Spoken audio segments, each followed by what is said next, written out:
Welcome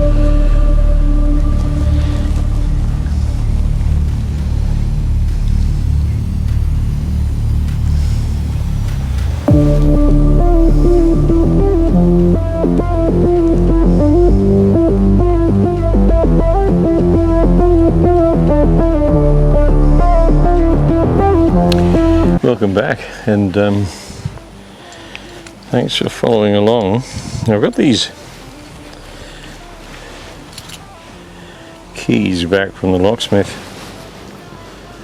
So there's the door barrel, there's your cord and the ignition barrel, and then these are the new keys, and I'll show you a side by side to show you how they compare with the original pretty worn set. Just before I start, I had a few comments about how well dressed I am, and I'll read you a couple. They're quite pleasing to get these. Here's one that says, how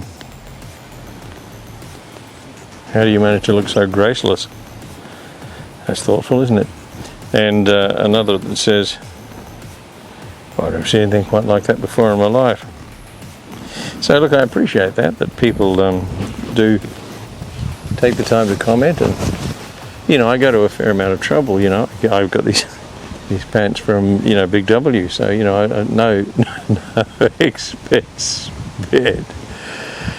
Anyway, let's get stuck in and we'll get those barrels back in. So there's the original, and the new key.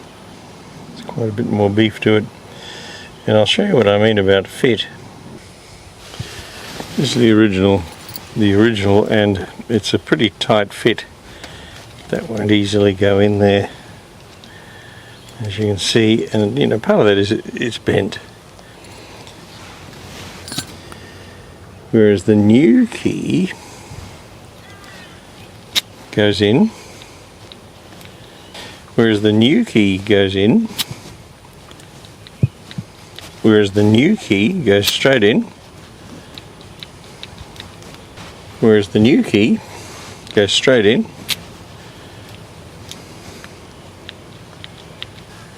And turns immediately. So there's probably a couple of little clicks as it goes, but I think that over time this too will free up. Let's go and put this in. So this has to go back in from this side, and there's two little bars that locate it.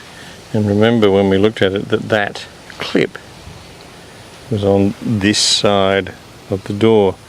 So if we ease that through there and push that in, that should be in the right spot. And we've got to do everything else from inside. Locking, unlocking. Perfect fit. So that's the accessory position, and then I've got to push that pin in as I insert it.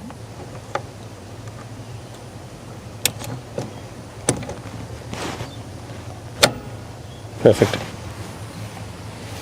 Right, so that's in the accessory position, and in order to turn it, remove the key, because the key won't come out like that, you're going to push down the button, put it to lock, and without sounding the horn, pull the key out. I love it. Now, I am planning on putting the door card back on, along with the handles and things. I did talk about sound deadening, and I'll definitely be doing the sound deadening, but I don't have any, and I want to do both doors, the floor, front and back, etc., etc. So I'm not going to just leave that off for now. I'll put it all back together again, and it doesn't take long to take off, as you saw. The other thing is, though, that this also needs a new window regulator. I think, and I haven't actually looked, but I think, maybe we will take a quick look, that there's a missing tooth. So when you get halfway up, it stops. If you pull the window up a bit and crank it, it goes the rest of the way. Likewise, going down, halfway down, it stops. Push it down and away you go. So I think there's a missing tooth on the gear. let's go and have a look and see if we can spot that just before we put all of this back together again. We had a look at the regulator, but we didn't actually have a look, tried to look up inside here, but it's really impossible to see. So I think the only way of doing that is in fact to remove the window and the regulator, because I'm pretty certain that's what the issue is. Now we've got this plastic waterproofing back on. As you can see, it doesn't cover the whole thing, so let's try a little packing tape in certain areas.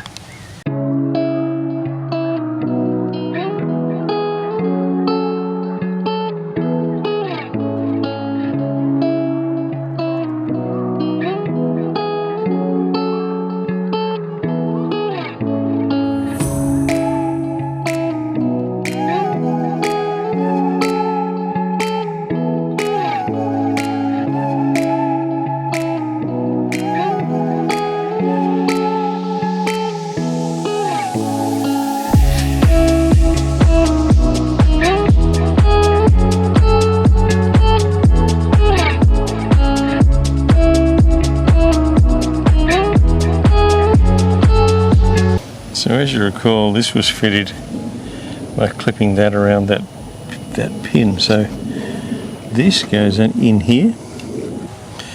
Let's not lose that. That goes in there. That locks it in place, like so. And this slides, as you recall, that way.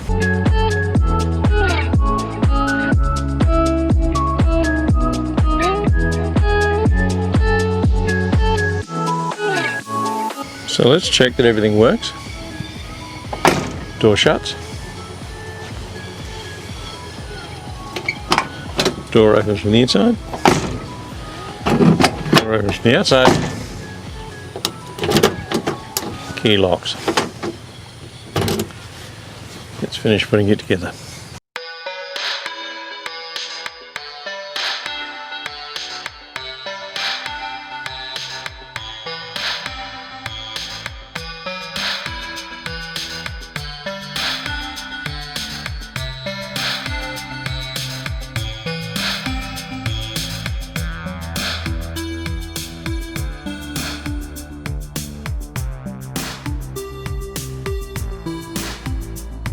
This is the dreaded Jesus clip, so that's it there.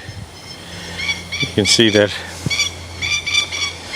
But this is pretty easy to get back on. This goes from memory behind the washer, so on there first.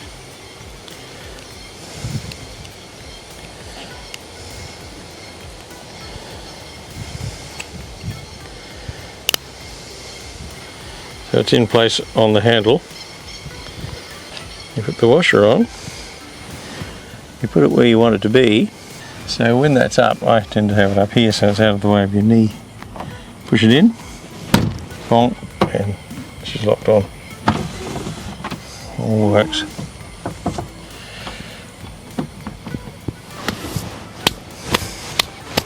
Job done. So we're going to put the shroud back on.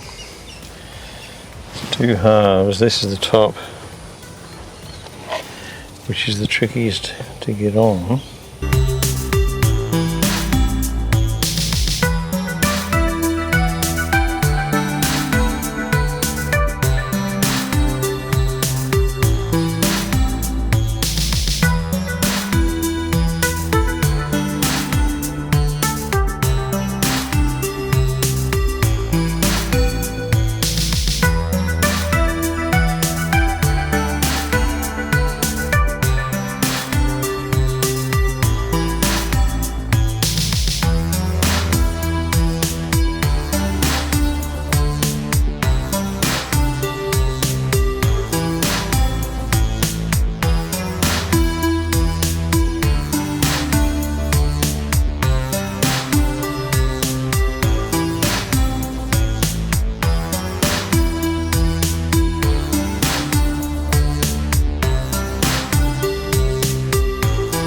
So we had to ease the top up here loosen these screws here to lift that up so we could slide that back in. And these are the screws that go back in.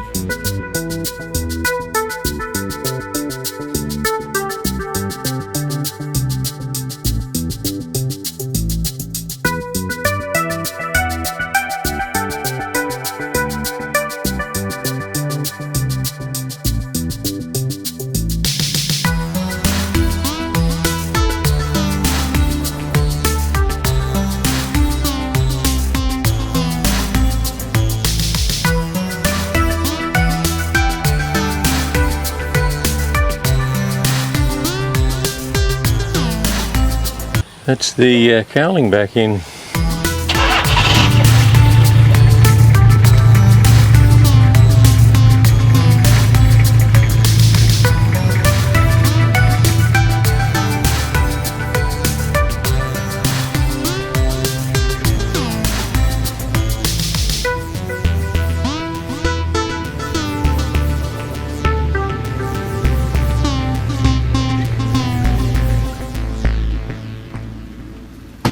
So it's been a couple of weeks since the arrival of the Troopy, and there's a couple of things that I wanted to take care of. One is, and we spoke about this rust here along the front, and I'm thinking a temporary fix, but also check it out for other aspects of roadworthy, you know, such as light bulbs and things, and I just don't know what it is that's working on it.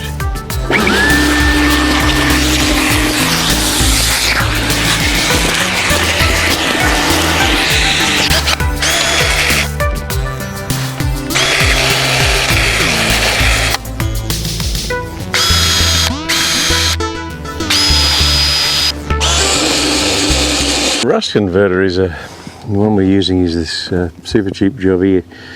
You can get this all over the place. It, in essence, chemically converts the rust to a non-reactive coating, it says, in preparation for painting. But I think basically it doesn't reverse the oxidation, but stops it. Don't use it straight out of the can or the bottle, because you don't want to be dipping it back into the bottle again. So just pour a little into a lid, or in fact into anything at all, any container, and cap it, put it aside. Just use the stuff that you've put there. We just brush each of these where we've done the cleanup.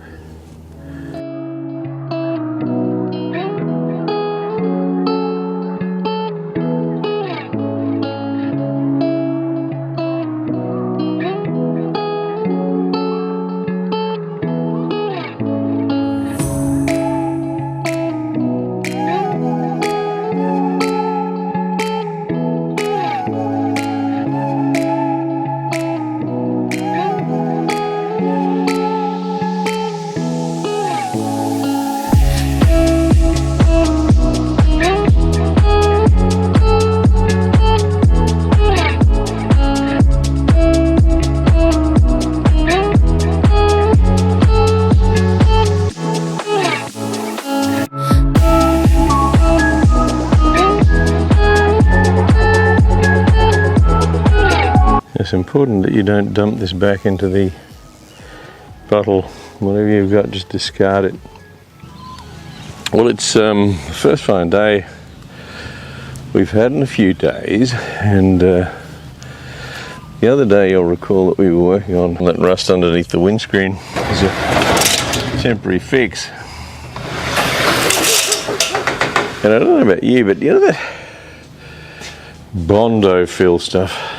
It says to mix it 50-1 by weight, but who the hell can measure that little squirt of hardener that you put on? So I always find that either it doesn't harden at all, or it hardens in 0 time, so you don't get to put it on. Anyway, we did put some on and then sprayed with primer, but then of course it's rained since, and primer is not really a sealant, you know, so it's not waterproof, so I am a bit concerned about that. But anyway, what we're going to do is take a look at it and then sand it back and just see how smooth we've got it.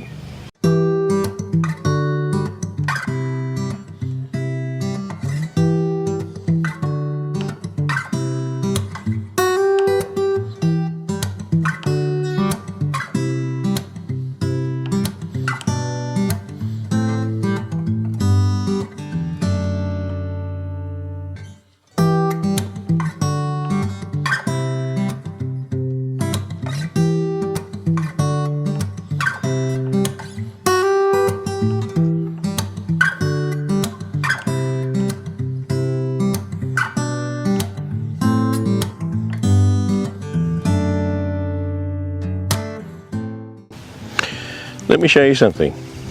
Now I want to take off the roof rack, which the solar panel is bolted to. That way then I can, clean up the roof in preparation for doing whatever rust treatment I might need to do to it. Because before I can take off the roof rack, I've also got to take off the 270-degree awning, which is bolted to it. Now it's held on by 6 bolts, and you can see them there, right there. There's a flat-headed bolt that fits inside that slot. I'm guessing they just slide down, and then the nuts go on the other side, and 5 of them have undone okay, but the 6th... We interrupt this broadcast to bring you a special explanation. This well-dressed gentleman, peering at his camera, is about to ascend the ladder and capture some footage without realizing that there was no SD card in the camera. So nothing was captured. But what happened was that the captive bolts, which are in those slots, one of them rounded the head, so it was just spinning in the slot. And in the end, we had to resort to a hacksaw. So here it is down. It took a while to cut that bolt, but with the help of Millie, we got it sorted. Yeah, it's hot work, isn't it?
So we've taken off the awning, the solar panel, the basket, and the front rack. This is them sitting here, or at least the basket and the rack. The awning and the solar panel are inside. There's 2 left to go, and the roof actually doesn't look too bad. Now, there's some mildew, which is to be expected. I think that a good cleanup, and I'd like to spray it actually, so once we attack some of the rust, we can pretty well spray all the way to the bottom of the gutters here, including around the windscreen where we've cleaned this up, even though we plan on doing a more permanent fix to this. But we can always touch that up a bit later on. Be nice to get that roof done though.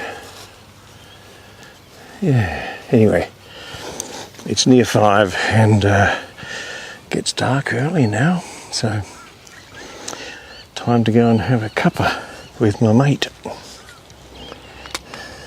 Shall we get a cuppa? Let's get a cuppa. Let's get a cuppa.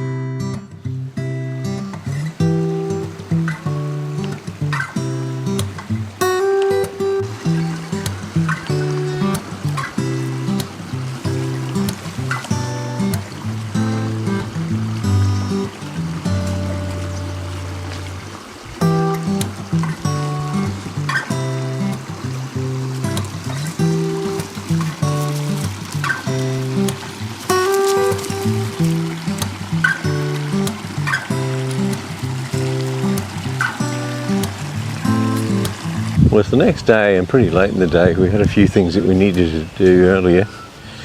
But I just want to finish off taking off that roof rack, so let's do that. We've got all the roof racks off and that basket, etc. And it looks like a completely different car, doesn't it, with them all off. What I think we might do is take off these security screens and just see what's going on underneath there.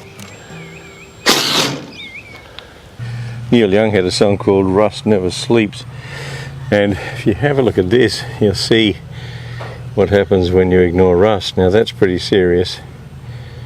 Not that it's anything we're too concerned about, but it's never slept.